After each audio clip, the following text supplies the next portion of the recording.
Good morning mga kapriyon. For today's videos mga kapriyon, yung habang yung iba ngayon ay naliligo sa Biyernes Santo ngayon, so dito lang tayo sa bahay. Gagawin ko lang natin mga kapriyon, magluto na mga merienda sa aking mga anak.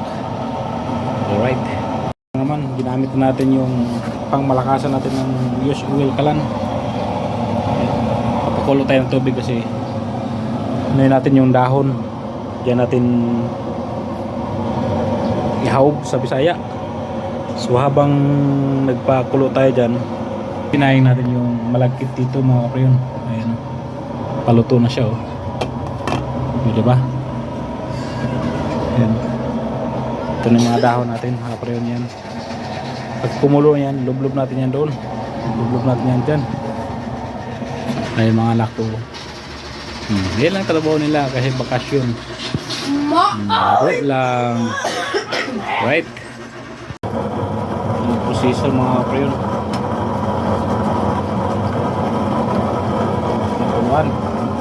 Ito na yung tapos na, diba?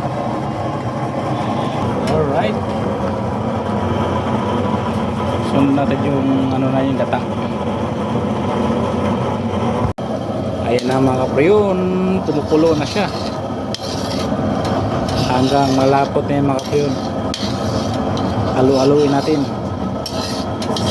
Yan ang mga tinuturo ng mga kanununuan.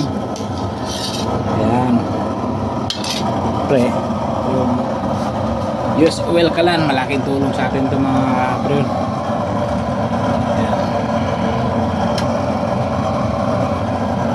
Diba, hindi naman nangangitim, diskarte lang yan mga pre.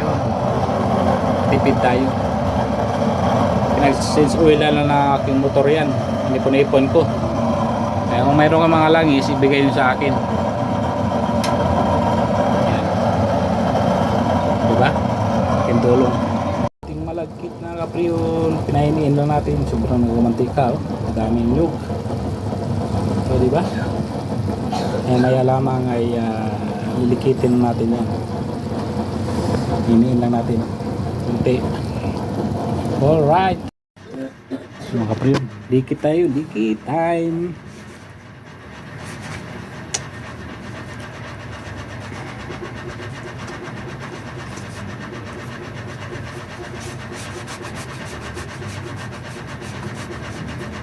Hindi na lang, tapos na.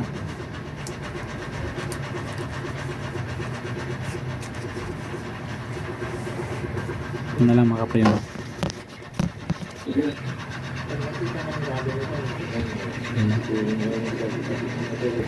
Alright, thank you for watching. Ito na ang ating niluto kapriyon. Ayan, tutuin natin ulit yung dahon yan para lutong-luto na, pati yung kanin mga kapriyon, yung malagkit. Pag kumulo na yan, maya maya okay na yan, diba?